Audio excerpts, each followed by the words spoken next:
सावधान। ओम नमः सिद्धिभ्यः। ओम नमः सिद्धिभ्यः। ओम नमः सिद्धिभ्यः।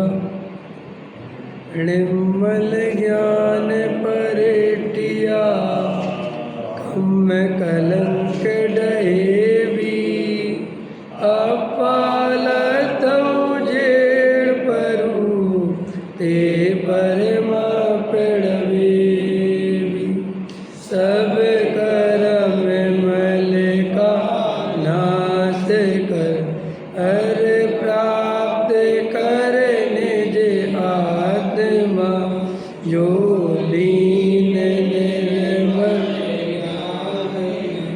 नम कर निकल परमात्मा संतप्त मानस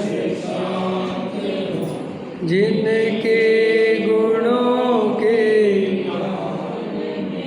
वे वर्धमान महान जिन विचरे हमारे ध्यान में।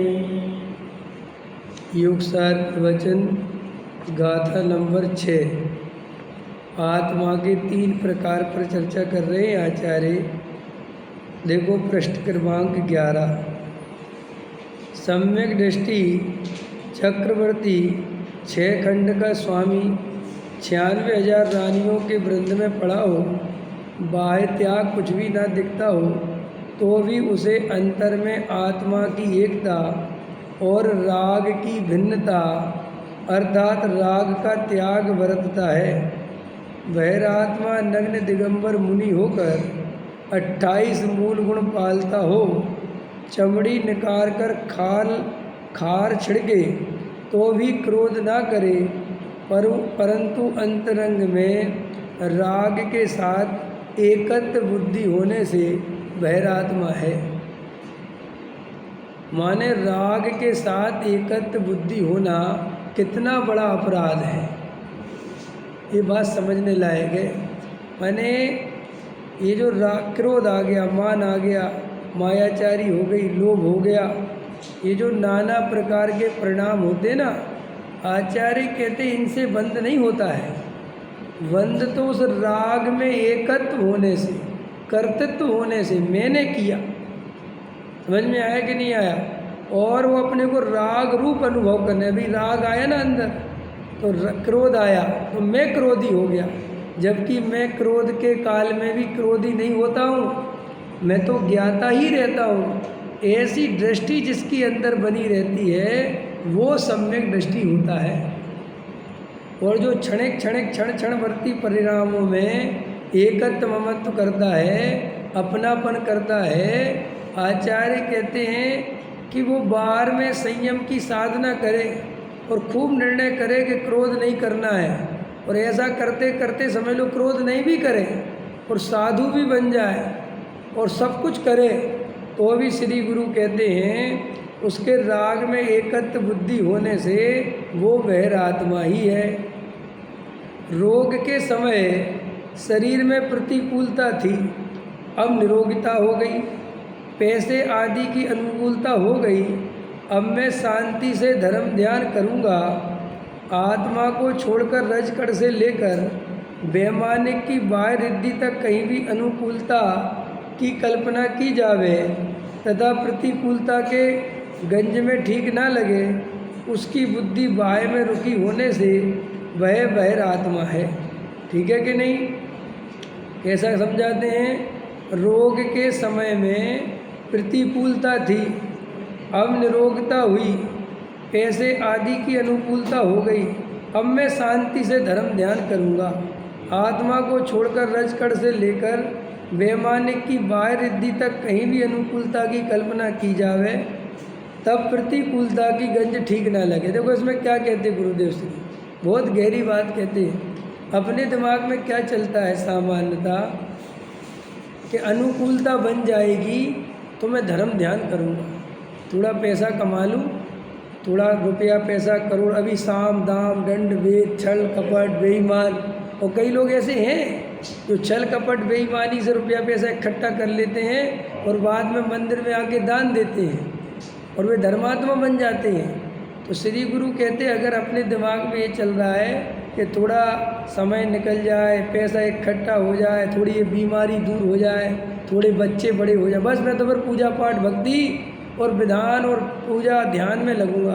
तो देखो वो कहते ऐसी जिनकी मान्यता चल रही है वे मिथ्या दृष्टि जानना।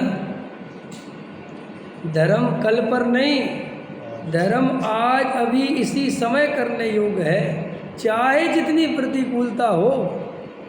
बहुत सोचते हैं लोग बच्चे बड़े हो जाएं, महिलाएं तो बहुत सोचती हैं, पुरुष भी सोचते हैं कि क्या करें, घर गृहस्थी है, बस हमारी बहू आ जाए फिर हम धर्म ध्यान करेंगे।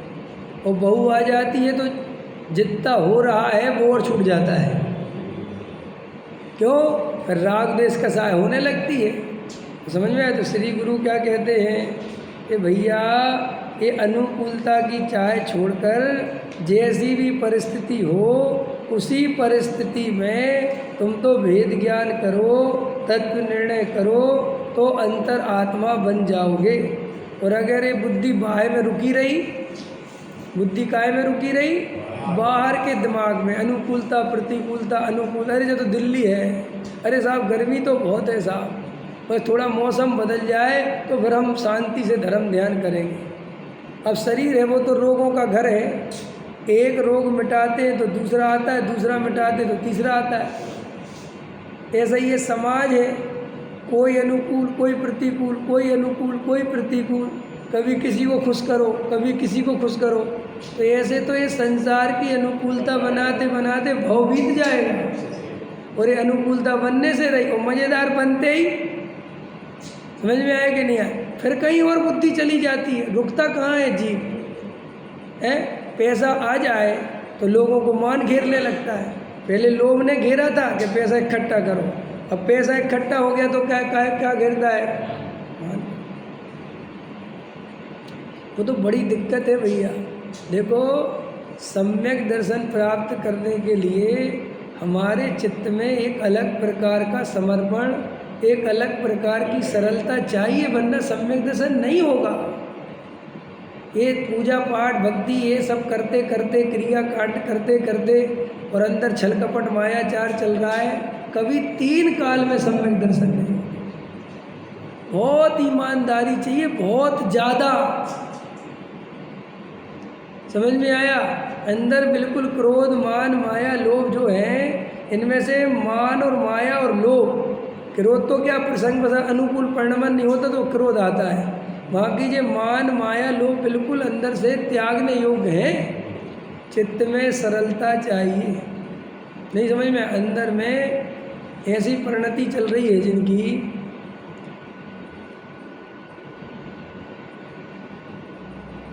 कि साहब हमें कोई सुनाने वालों की कमी है, हमें कोई पंडितों की कमी है। बात तो सच्ची है, लेकिन श्री गुरु कहते हैं कि कमी तो नहीं है, लेकिन तेरा ये भाषा में अहंकार है, और जिसके अहंकार की भाषा है वो अपने आप को कितनी कोशिश करे कि मैं तुम्हारे सामने छोटा हूँ, वो अंदर से छोटा।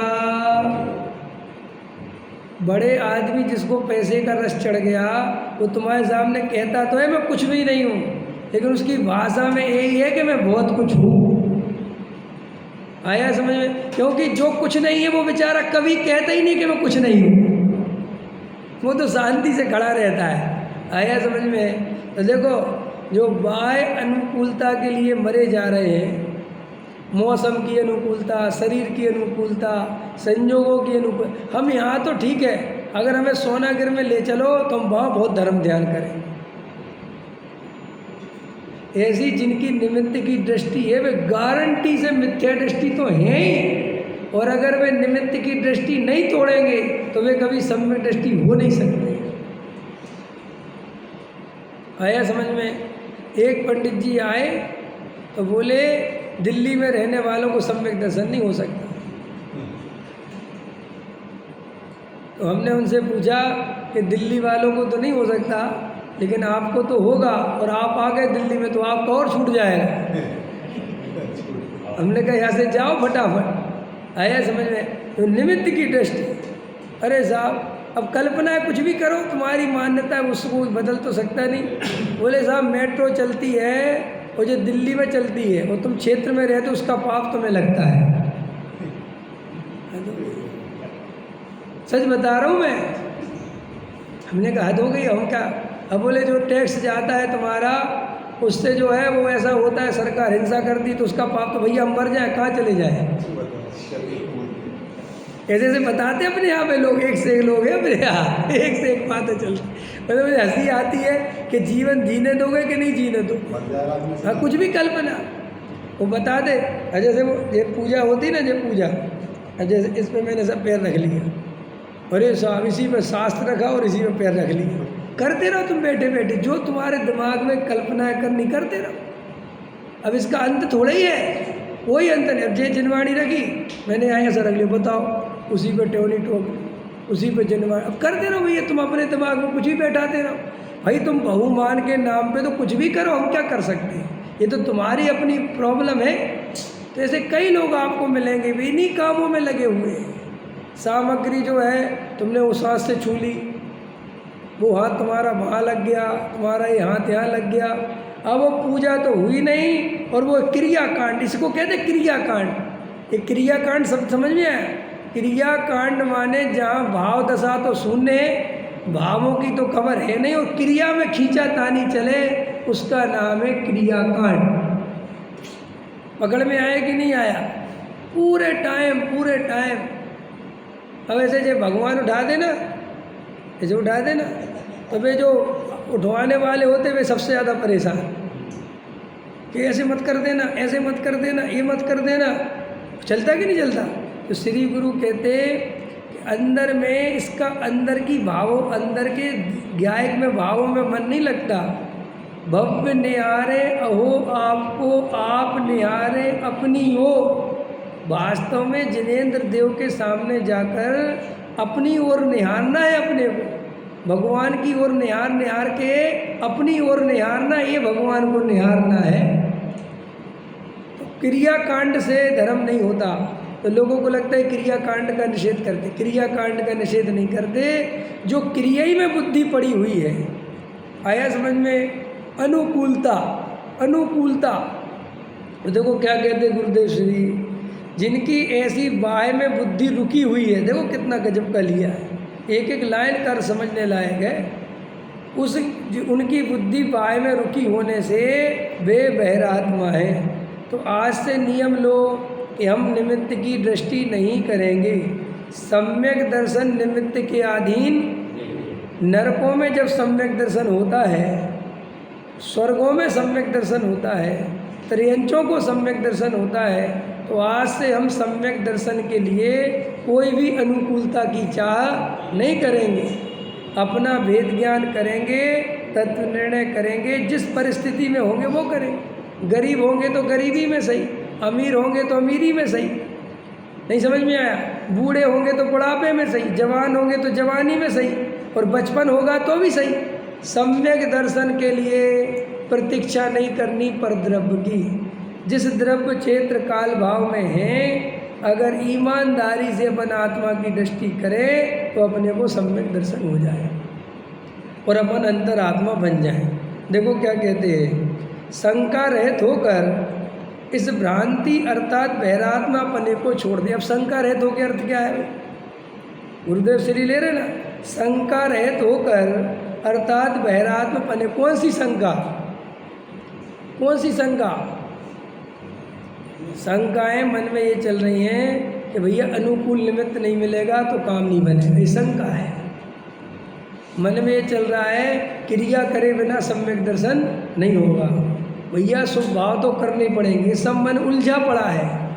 ऐसा मन आता तो है आपको समझ में, लेकिन बार बार अरे देखो भाई साहब, पंडित जी आप कहते तो सही हैं लेकिन पैसा तो चाहिए।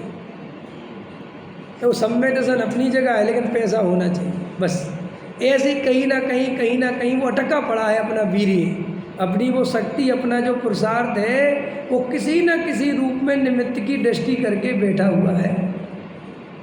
तो देखो वो कहते हैं शंका रहित होकर इस भ्रांति अर्थात बहरात्मपने को छोड़ दे। कौन सी बहरात्मापना? पर्याय देखकर अपने को पर्याय से रागी द्वेषी मानना, पर का संसर्ग करना, पर में उत्साहित होना, शुभ भाव में धर्म मानना, क्रिया के कर्ता बनना, परिणामों के कर्ता मानना, अनुकूलता की चाह करना, शरीर आदि की क्रिया को अपनी क्रिया मानना, ये सब अपने अंदर जो भ्रांति पड़ी हैं, इन भ्रांतियों को छोड़ दे तो ये बहरात्मापन छूट जाएगा। जगत की संपूर्ण सामग्री में अनुकूलता और प्रतिकूलता रूप उल्लसित वीर्यों को छोड़ दे। समझ में आया कि नहीं आया? कितना गजब का लगा। जगत की संपूर्ण सामग्री में अनुकूलता और प्रतिकूलता रूप उल्लसित वीर्यों को छोड़ दे। उल्लसित वीर्य क्या है? ये देखो, ऊपर भी लिया और यहाँ भी लिया। उल्लसित वीर्य माने सामान्य राग देश हो गए, अनुकूलता हो गई, राग हो गया, प्रतिकूलता हो गई, द्वेष हो गया, सामान्य। लेकिन उल्लसित माने एकत्व सहित, उसी में वीर्य उछल रहा। भाई यही सब कुछ है। अगर मुझे अनुकूलता नहीं मिली तो मैं मर जाऊंगा, अगर मुझे पूज्यता नहीं मिली तो मैं मर जाऊंगा। उसी में मेरे को मस्त हो रहा है बस। अनुकूलता प्रतिकूलता सारा चिंतन। देखो, अपन दिन भर बीत जाता है, 24 घंटे बीत जाते हैं और अपने को आत्मचिंतन की याद नहीं आती। और देखो, ये मौसम क्या है? मौसम कभी अपने अनुकूल होता है? अभी गर्मी है तो गर्मी की प्रतिकूलता, अभी पानी गिरेगा तो पानी की प्रतिकूलता के कहीं जाना है और ये पानी गिर रहा है। समझ में आया कि नहीं आया? फिर ठंड की प्रतिकूलता, फिर गर्मी की अनुकूलता, फिर दूसरी बात, आज कुछ शरीर में कुछ रोग है, कल कुछ रोग है। आज शरीर ठीक है, मौसम भी ठीक है, तो लड़के की तबीयत खराब हो गई। अब लड़के की भी तबीयत ठीक है तो पत्नी की तबीयत खराब हो गई। ये चारों ठीक है तो व्यापार नहीं चल रहा। बोलो, और व्यापार भी ठीक चल रहा और चारों भी ठीक है, लेकिन समाज में किसी से लड़ाई हो गई, मंदिर के पद से हटा दिया। नहीं समझ में? तो भैया इस संसार में तो सोचते सोचते मर जाओगे। कब तक ये सोचते रहोगे संसार के बारे में? संसार तो इसी का नाम है। तो श्री गुरु कहते, तुम रात और दिन पर का चिंतन करते रहते हो।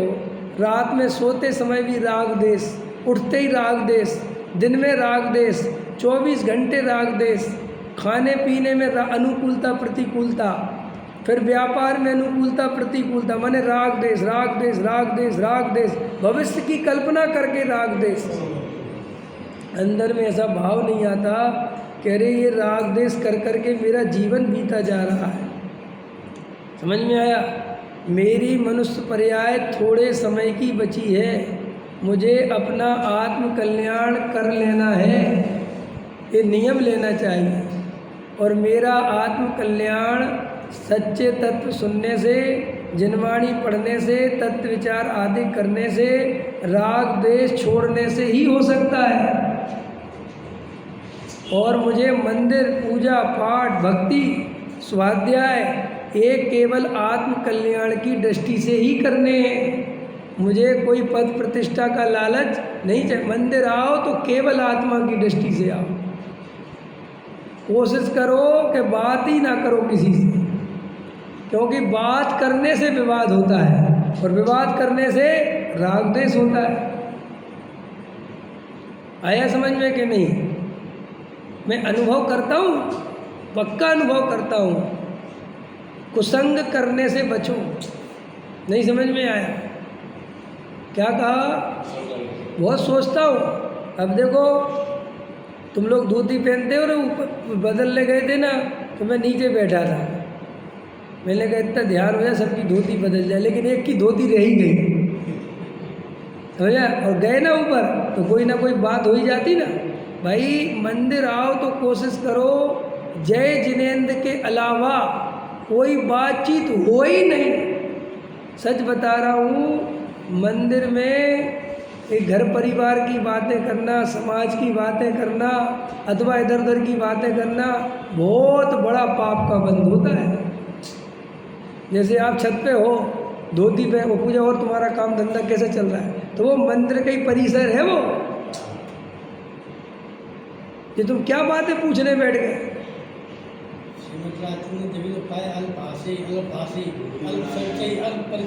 बस मजाक नहीं कर रहा।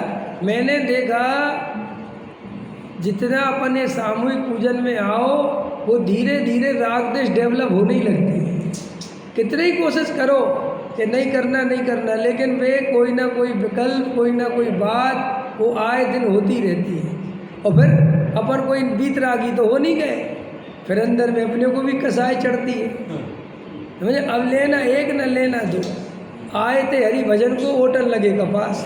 जल्दी आया तो गलत, आगे आए रोटी आए, नहीं आए तो देर में। हाँ बताओ, हमारे रमेश जी को परेशान करते, लेकिन रमेश जी को ही मजा आवे। वही ऐसा होता है ना कि जब कोई किसी को चढ़ाता रहे और फिर कोई नहीं चढ़ावे तो मज़ा नहीं आता, फिर उसको लगता है यार आज ये कुछ बोले नहीं। हाँ, तो मंदिर में अपने को कोशिश करना कि किसी भी कीमत पर राग देश नहीं करना। देखो कम से कम मंदिर तो ऐसी जगह छोड़ दो जहाँ राग देश ना करो। अरे घर में, व्यापार में, समाज में तो कर ही रहे हैं, कम से कम मंदिर में। देखो बोलते हैं ना तुम लोग, अब बोलना ही भी छूट गए सब। एक तो निश्चयी, उसका अर्थ ही ये होता है, समझ में आया कि अब सांसारिक कार्यों का निषेध। अब यहाँ कोई संसार की बात ही नहीं करेंगे। हाँ, कोई जरूरत ही नहीं, बिल्कुल एकदम अपना बिल्कुल शांत रहो। आप समझ गए ना? क्योंकि जितनी बातचीत करो उतनी कसाय बढ़ती है, क्योंकि अंदर में कसाय लेके बैठे और मौके की तलाश में कि कोई बात आवे और अपन बारूद का गोला फोड़े। इसलिए मुझे सामूहिक पूजन व्यक्तिगत कभी पसंद नहीं रही। मैं सोचता हूँ कि बिल्कुल एकांत में आओ, लेकिन वही वाली बात है, वो टाइम वही रहता है और अपन उसी टाइम प्रवचन करके चले जाओ, फिर अलग से कोई टाइम नहीं मिलता, तो वो हो ही नहीं पाती। फिर ये भी एक प्रॉब्लम क्रिएट होती है। अब इतनी भी फुर्सत नहीं है कि भाई 10 बजे तक मंदिर में बैठे रहे, तो काम धंधों की अड़चन है, समझ में। और फिर अपन अब स्वाध्याय करके आ ही गए अब प्रवचन करने में, आया समझ में कि नहीं? तो देखो, अनुकूलता तो जगत में कभी बनने से रही धर्म की। धर्म तो भाई साहब अनुकूलता में करने की सोचोगे तो रविंद्र पंडित जी का एक वाक्य बहुत अच्छा, अनुकूलता में किया गया धर्म प्रतिकूलता में छूट जाता है। समझ में आया? भाई अभी तुम्हारी अनुकूलता चल रही तो तुम अपने आप को बड़ा धर्मात्मा समझ रहे, और जरा सी प्रतिकूलता आई तो बस राम नाम सत्य हो जाता है। फिर कहते हैं साहब हमारे तो हमारा तो बेकार हो गया, सब बेकार हो गया। अरे अभी तो है समय, अब संभालो उपयोग को। जब सब परिणमन अनुकूल हो रहा था तब तो ज्ञाता दृष्टा बन गए, समझ में आया? और जब थोड़ा अनुकूल परिणमन नहीं हुआ तो राग देश की बैतरणी बह गई।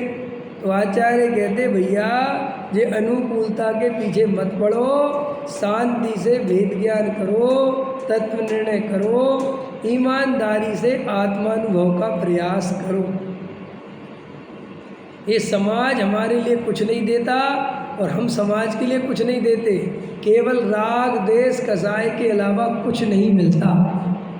और कल मैंने बताया था कि अपने पुण्य पाप पर भरोसा रखो, लेकिन अपन को पुण्य पाप पे भरोसा नहीं, निमित्त की दृष्टि। देखो मैं बार बार बोलता हूँ, पूज्य गुरुदेव श्री, अगर तुम गुरुदेव श्री के प्रति श्रद्धा हो तो बोल रहा हूँ। अब कई लोग ऐसे उन्हें गुरुदेव के प्रति श्रद्धा ही नहीं, हम क्या कर सकते? गुरुदेव श्री से पूछा, देखो भैया गुरुदेव श्री का कोई मुकाबला नहीं है वर्तमान में, गुरुदेव श्री जैसा तत्व बताने वाला व्यक्ति हुआ नहीं। गुरुदेव श्री ने गुरुदेव श्री से पूछा कि सम्यक दर्शन में बाधा क्या है। क्या पूछा? आपके हिसाब से सम्यक दर्शन में असली बाधा क्या है? भाई साहब उत्तर देखो गुरुदेव श्री का, निमित्त की दृष्टि सम्यक दर्शन में असली बाधा है। अब आपको लगेगा ये क्या कह दिया उन्होंने? अरे भाई साहब हजारों ग्रंथों का सार है वो लाइन कि निमित्त की दृष्टि माने हम 24 घंटे निमित्त की दृष्टि करके बैठे, सुख के लिए भी, दुख के लिए भी और धर्म के लिए भी। हम आपसे पूछे आप सम्यक दर्शन का पुरुषार्थ क्यों नहीं गए? अरे क्या करें, ज्ञान ही नहीं मिलते, काल ही ऐसा है। समझ में आया? कोई बताने वाला नहीं है। और क्या करे, बात तो ठीक है, लेकिन गर्मी इतनी पड़ रही, ध्यान में मन ही नहीं लगता।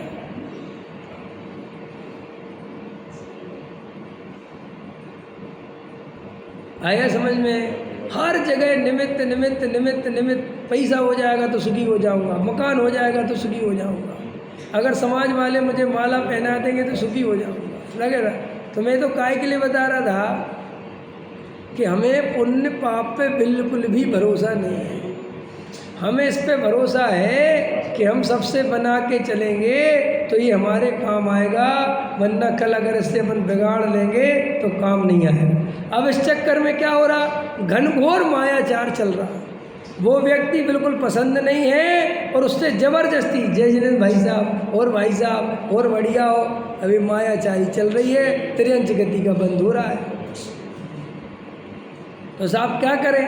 अरे भैया पसंद नहीं है तो दूर रहो ना, लेकिन मन में लगता है पैसे वाला है। देखो गरीब आदमी बुरा मान जाए तो किसी को बुरा नहीं लगता। जैसे गरीब आदमी है कोई और वो कुछ बात है, चले लो, हाँ ठीक है चलो, उसके आगे पीछे विचार नहीं करता। लेकिन कोई बड़ा आदमी बुरा मान जाए तो तुरंत मन में शंका होती है, मेरा बुरा ना कर दे, ये मेरा अनिष्ट ना कर दे, ये मेरा। देखो कितने अंदर में भय घुसा हुआ है। समझ में आया? तो श्री गुरु कहते भगवान की बड़ी बड़ी भक्ति करता है और अंदर में इतनी मिथ्या दृष्टि भरी पड़ी हुई है। क्लियर हो गई बात के नहीं? देखो क्या कहते हैं, श्रद्धा ज्ञान में ये देखो जगत की संपूर्ण सामग्री में अनुकूलता और प्रतिकूलता रूप उल्लसित वीर्य को छोड़ दे। देखो भाई, चाहे अनुकूलता हो चाहे प्रतिकूलता हो, इनसे मेरा कोई संबंध नहीं है। अनुकूलता भी मुझे सुखी नहीं कर सकती और प्रतिकूलता मुझे दुखी नहीं कर सकती, क्योंकि मैं आत्मा हूँ, इस शरीर आदि से भिन्न हूँ और इससे मेरा कोई संबंध नहीं है। और ये अनुकूलता तो क्षण भर की है। देखो अनुकूलता से प्रतिकूलता होने में कितनी देर लगती है, बोलो जल्दी।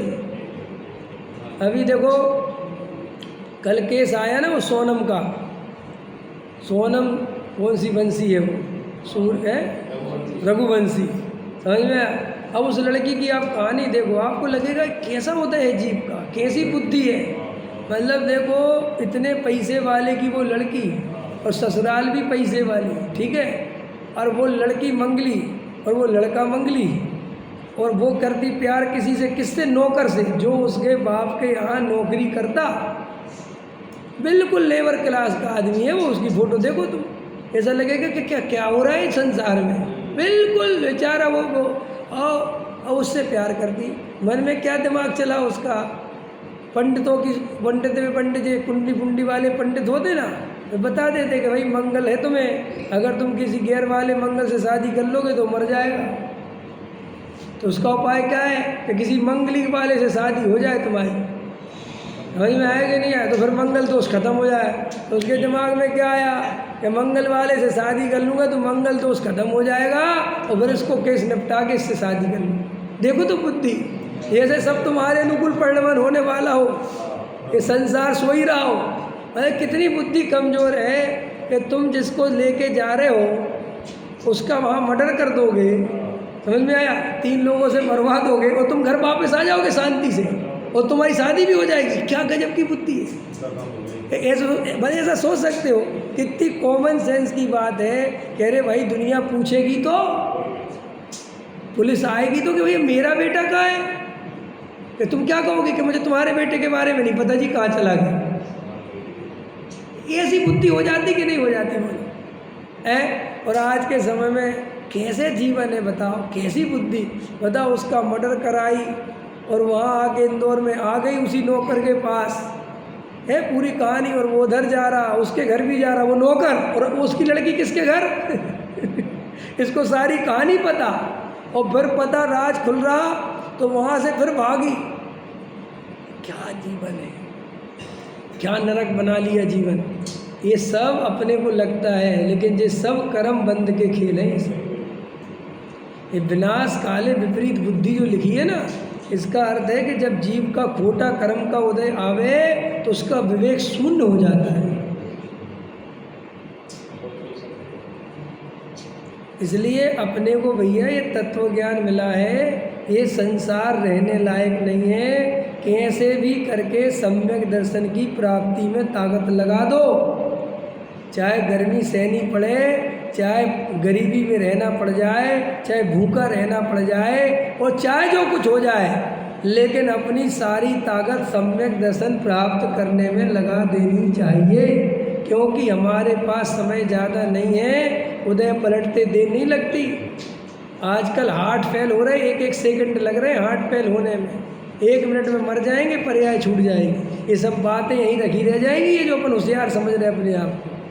तो देखो आचार्य क्या कहते हैं, ये अनुकूलता और प्रतिकूलता रूप उल्लसित वीर्यों को छोड़ दे, श्रद्धा ज्ञान में बहिरात्म बुद्धि का त्याग तथा अंतरात्मा का ग्रहण करके परमात्मा का ध्यान कर, अंतरात्मा का ध्यान कर ऐसा नहीं कहा, परंतु परमात्मा का ध्यान कर ऐसा कहा। इसी का नाम मोक्ष मार्ग है। समझ में आया? क्योंकि वह भगवान आत्मा, वो त्रिकाली देव, वो स्वयं ही आत्मा, उसका ध्यान ही वास्तव में मोक्ष मार्ग है। कल लिया था ना, ज्ञाता दृष्टा, क्या रहना? ज्ञाता दृष्टा। तो वो कारण परमात्मा और कार्य परमात्मा। तो कार्य परमात्मा काय के लिए है? कारण परमात्मा की याद आ गई, कार्य परमात्मा के लक्ष्य से। ये कैसे बने परमात्मा? तो अपनी आत्मा के आश्रय से। और वो आत्मा कौन है? मैं। बस इतनी ध्यान के लिए मंदिर आते हैं, और हमारा भगवान से वास्तव में कोई संबंध नहीं है। ये तो अपन पूजा पद लिखते रहते बदल बदल के, लेकिन भगवान के पास आने का सिर्फ इतना मतलब है कि अपना कारण परमात्मा ध्यान आ जाए। और सुनो, अगर मंदिर आके कारण परमात्मा की याद नहीं आई, चाहे तुम 2 घंटे मंदिर में लगे रहे, ध्यान रखना तुम्हारा पूरा समय बिल्कुल केवल और केवल पूजा पाठ क्रियाकांड के नाम पे चला गया, पूजा की सार्थकता नहीं हुई। फिर कोई प्रश्न करे पुण्य बंधा होगा कि नहीं? जिनको पुण्य बांधने का लालच हो, उनके लिए ये प्रवचन नहीं हो रहा है। आया समझ में कि नहीं? अपन को जिनको मोक्ष मार्ग में जाना हो, आत्मा का अनुभव करना हो, उनके लिए ये बात कह रहे हैं। जिनको अभी पुण्य में रुचि हो, उन्हें तो गारंटी से संसार में रुचि है। आया समझ में कि नहीं? भगवान को छूना, काय के लिए छूना? कि अपनी आत्मा को छू लो। समझ में आया? वहाँ और कुछ नहीं है इससे ज़्यादा। अब धर्म के नाम पर, मंत्र तंत्र के नाम पर कुछ भी बताते रहो, वो तुम्हारी बात है। लेकिन जैन धर्म में एक द्रव्य दूसरे द्रव्य का कर्ता धर्ता नहीं है, नहीं है, नहीं है। आया समझ में कि नहीं समझ में आया? अंदर में बिल्कुल श्रद्धा अपने पे लगा दो, मैं स्वयं भगवान हूँ, मेरे लिए मैं ही भगवान हूँ। और वज्रसेन जी के लिए वज्रसेन ही तो फिर सर ये भगवान क्या? अरे ये भगवान सिर्फ इसलिए कि इनको देख के तुम्हें अपना भगवान, और उनसे हमारा कोई लेना देना नहीं है, क्योंकि जिन तुम भगवान को पूज रहे वे हैं ही नहीं। कैसी बातें कर? अरे आदिनाथ है ही नहीं। अब वे तो भूतकाल में हो गए, वे तो वर्तमान में सिद्ध हैं। ये जितने भी अपन भगवान विराजमान करते हैं, ये भूत निगम नहीं से हैं। भविष्य में तो इस वर्तमान में तो सबके सब सिद्ध हैं। एक भी आदिनाथ नहीं है, माँ भी नहीं है, ही नहीं बिल्कुल। समझ में आया? सिमंदर भगवान जरूर है। सुनो, एक सिमंदर भगवान की याद दिलाई तो घटना याद आ गई। एक बार मेरा एक मित्र बचपन का, वो साधु बन गया, महाराज बन गया, और बहुत समय बाद 2-4 साल बाद मैं जयपुर पढ़ता था। जयपुर पढ़ता था तो जयपुर में पढ़ते हुए मैं उनसे मिलने गया, तो दोस्त से अपने। अब वो साधु बन गए थे तो मैं मिलने गया, तो बहुत दिन बाद भेंट हुई, तो वो एकदम मुझे पहचान गए। मैंने कहा पहचान लिया महाराज जी? बोले हाँ पहचान। कैसे हो तुम? मैंने कहा बढ़िया हो। तो मैंने कहा मैं तो सोनगढ़ी बन गया। बोले हाँ मुझे खबर है। तो बोले एक बात बताओ, तुम तो वहाँ पढ़ते हो, एक चीज़ समझ में नहीं आती है। मैंने कहा बोलो। कहने लगे तुम लोग सिमंदर भगवान की पूजा क्यों करते हो? हाँ। मैंने कहा क्यों? बोले वो अपने यहाँ के भगवान थोड़ी बोले तुम लोग जो नई नई नौटंकी निकालते हो, अपने 24 भगवान को छोड़ के सिमंदर के पीछे पड़े। अरे मैं तो विदेश क्षेत्र के भगवान है। हमने कहा धन्नो महाराज। हमने कहा ये बीतरागी मार के भाई हमारे भगवान तुम्हारे भगवान का भेद कहाँ से आ गया है? और हमने कहा असली तो अभी विराजमान तो वे ही है, बाकी तो सब सिद्ध हो गए हैं। बोले नहीं नहीं, तुम लोग ये अपना नया पंथ संप्रदाय चलाने के लिए नई नई स्कीमें लेके आते हैं। अभी एक महाराज और है, तो मैं कुछ कहता नहीं, तो आता रहता है मेरे पास। वो कह रहे साहब ये वीतराग विज्ञान जो है ये बहुत बड़ा प्रोपेगेंडा है। वीतराग विज्ञान जिनागम में है ही नहीं। समझ में आया? उनको उससे तकलीफ है। क्या करें बताओ, संसार का स्वरूप। अब टोडामल जी साहब का मंगलमय मंगलकरण वीतराग विज्ञान, वो कोई 300 बरस पुरानी बात है भाई। जब तो हमारा और तुम्हारा या गुरुदेव का कोई लेने देना नहीं। और कैसी कैसी व्याख्या करते हैं। कह रहे देखो ये लोग इतने खतरनाक हैं, ये लोग अरहंत भगवान से भी बड़ा वीतराग विज्ञान को मानते हैं। ये कैसे? ये क्या लिखते हैं? मंगलमय मंगल करण वीतराग विज्ञान नमो तार जाते भये अरहंत। माने अरहंत महान नहीं है, ये वीतराग विज्ञान महान है जिससे अरहंत हुए कितनी क्या समझाए और क्या नहीं समझाए, मुझे तो इस बात पे हंसी आती है। अरे अरे वीतरागता और विज्ञान माने वीतराग माने वीतरागता और विज्ञान माने सर्वज्ञता। भाई ये दो हवा में थोड़ी लटक रहे। ये गुण जिनके हैं वे ही तो भगवान हैं। और इसको नमस्कार किया तो उनको ही तो नमस्कार किया। और हमारे यहाँ भगवान कहते ही वीतरागी सर्वज्ञ को है। अब बताओ, अब इतनी बात अगर जगत को समझ में नहीं आती तो हम क्या करें बताओ? कौन क्या करे? जगत क्या करे?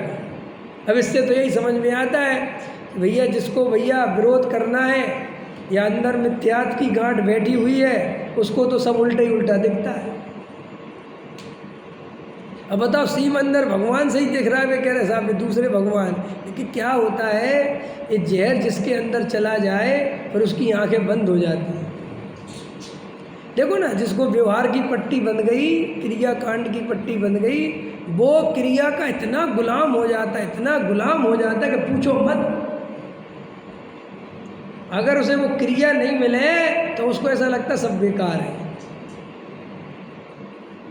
और वो क्रिया करने मिल जाए तो बहुत बड़ा काम कर लिया। वो प्रवचन सार सुनता रहता है, समय सार सुनता रहता है, लेकिन अंदर में वो क्रिया कांड की दृष्टि नहीं टूटती बिल्कुल भी। आया समझ में कि नहीं? तो देखो क्या कहते हैं, ये हो गई। अब देखो बहिर आत्मा का स्वरूप फिर समझाते हैं। मिच्छादन सड़ मोहियौ परुआ पाड़ मुड़ेई सो भैरप्पा जिड़े मण्यो उड़ संसार भवेई मिथ्यात मोहित जीव जो वह सफर को नहीं जानता संसार सागर में भ्रमे दृग मूल भैरा। मिथ्या दर्शन से मोहित जीव परमात्मा को नहीं जानता, यही बहिरात्मा है। वह बारंबार संसार में भ्रमण करता है, ऐसा श्री जिनेंद्र देव ने कहा है। क्या कहा है जिनेंद्र देव ने? कि मिथ्या दर्शन से मोहित जीव परमात्मा को नहीं जानता।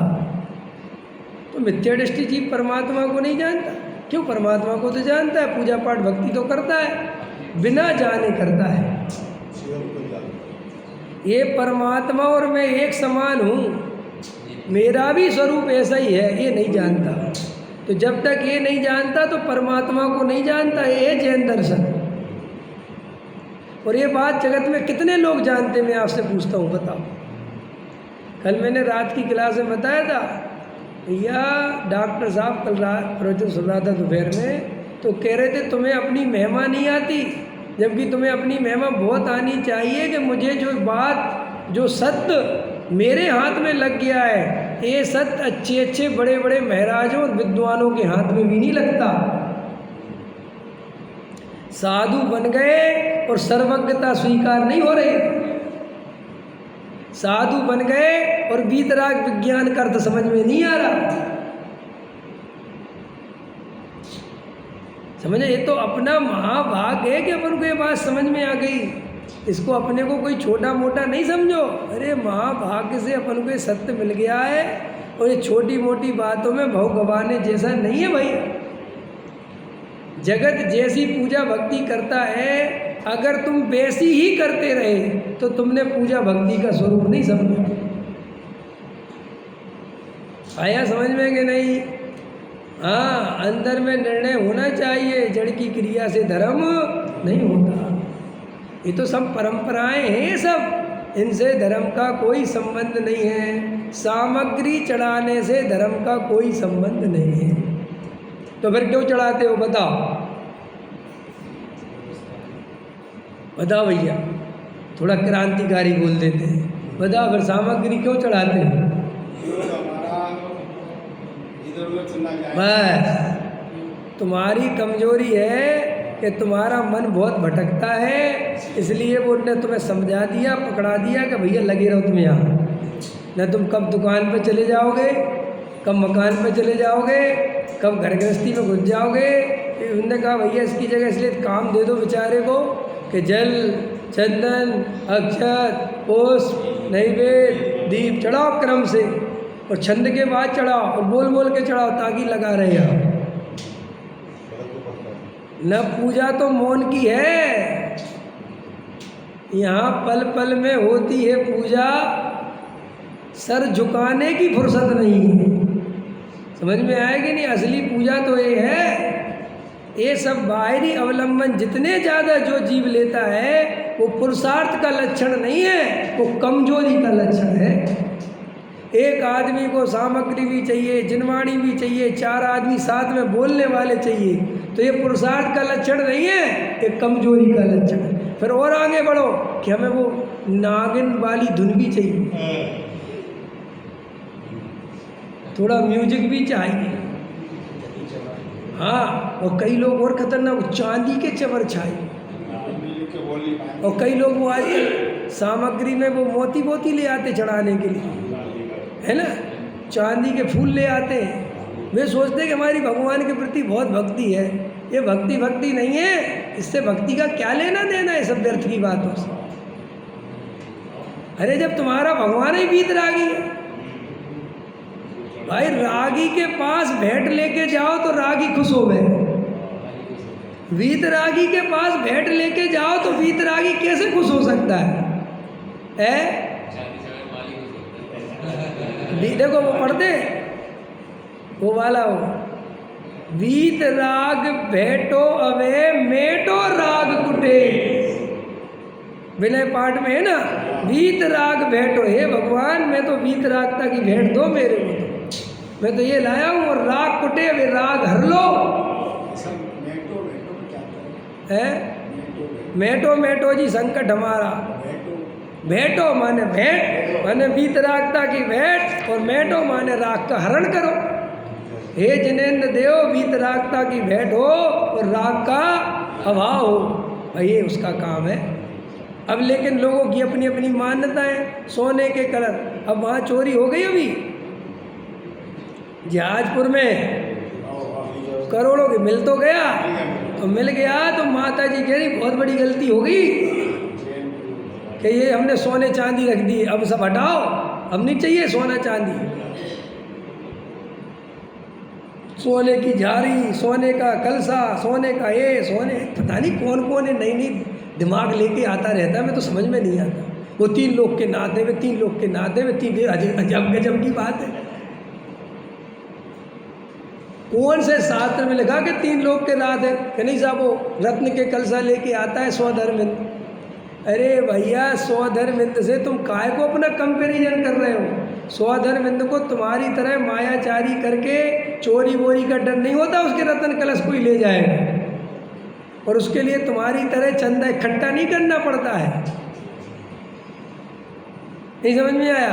पहले तो वे कलशों के चंदा इकट्ठे करो, फिर छाती से लगा के रखो, फिर भगवान के उसके समय निकालो, फिर जल्दी से रख दो भैया जल्दी से, और एक कलश गायब हो जाए तो कहो पुजारियों ही पर शक चला जाए। ऐसा तो समाज है, ये जगत का स्वरूप अच्छा नहीं है। अपने को वीतरागी भगवान के सामने वीतरागता ही चाहिए।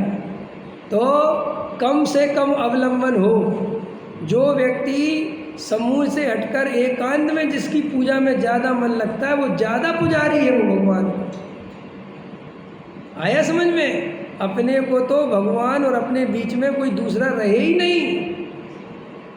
देखो आपको सही बात बताओ, आप लोग जो सच्ची हृदय से पूजा करते होंगे, मैं तो कई दफ़े देखता हूँ, कभी कभी अवलंबन भी कितनी प्रॉब्लम क्रिएट कर देता है। कभी कभी क्या होता है, अपन का कोई अर्घ में मन लग रहा होता है और पंडिती डूब रही होती है, इतने में ओम ह्रीम द्वारा उपयोग बाहर आया।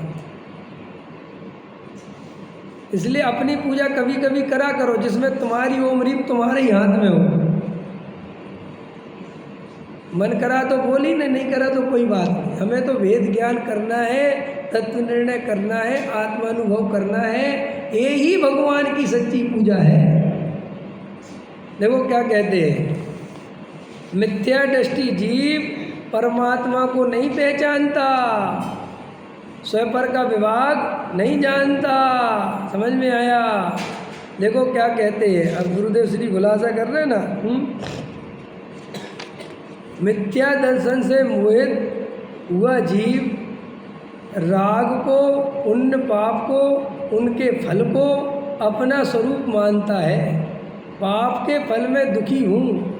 ज्ञान के छह उपशम का थोड़ा विकास हुआ कि अपने को पंडित मानने लगता है। बोलो, मानते नहीं पंडित अपने आप को? कि नहीं मानते? जरा सा छह उपशम ज्ञान हो गया, अरे अपन को सब कुछ आता है, अरे अपन, और फिर दूसरे से पूछने के लिए पूछता है, दूसरे की परीक्षा करने के लिए पूछता है। अंदर में तो खुद जानता है,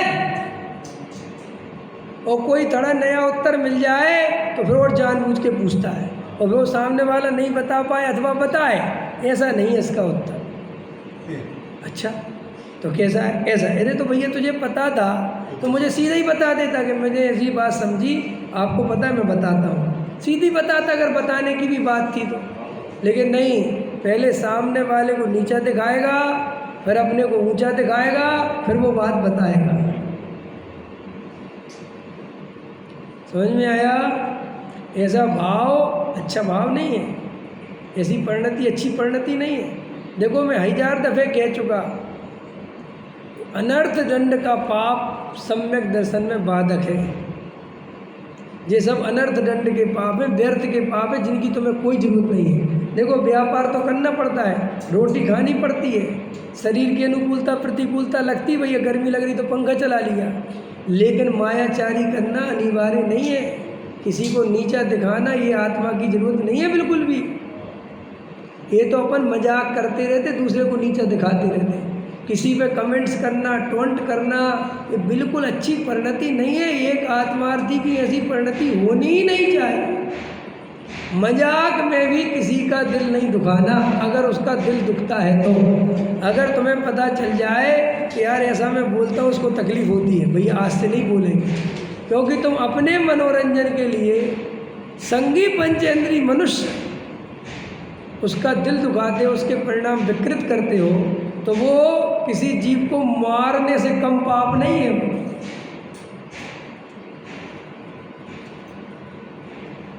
समझ में आया? देखो भाई, गांधी जी को तो जैन दर्शन जितना पता था नहीं, वो छोड़ो, लेकिन गांधी जी की परिणति देखो।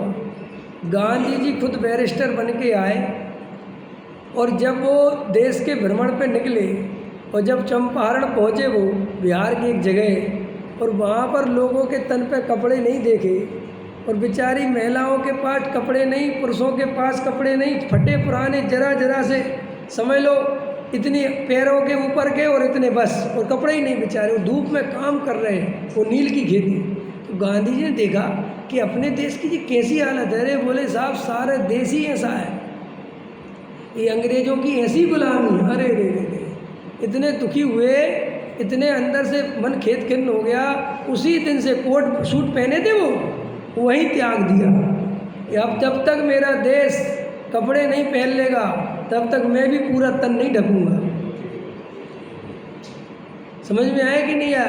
ऐसा बैरिस्टर बन के जो आया हो, जो करोड़पति हो, और वो तुम्हारे लिए, ऐसा देश के लिए लड़ गया, और हम दूसरे को नीचा दिखाने में लगे।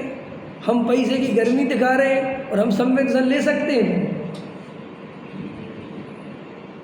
आया समझ में? तो श्री गुरु कहते भैया कि क्षेयोपम ज्ञान से बड़ा मानना, पुण्य के फल में थोड़ा बड़ा मानना, थोड़ा क्षेयोपम मिल गया तो अपने को पंडित मानने लगता है। कर्म के उदय से प्राप्त बाह्य अभ्यंतर सामग्री में मिथ्या श्रद्धा के कारण अहम पना करता है। काहे के कारण अहम पना करता है? मिथ्या श्रद्धा के कारण। ये मैं हूँ, ये मेरे हैं, ऐसा मानता हुआ मिथ्यात्व से मोहित परमात्मा को नहीं जानता। एक समय में त्रिकाल शुद्ध चैतन्य द्रव्य अनंत ज्ञान दर्शन और आनंद आदि की समृद्धि वाला है, उसे जानता नहीं। मात्र बाहर की अल्पज्ञ दशा, राग की दशा, अनुकूल प्रतिकूल संयोगों के अस्तित्व के स्वीकार में ही उसकी दृष्टि पड़ी हुई है। इसका खुलासा कल करेंगे, अभी का समय हो गया। सहजानंद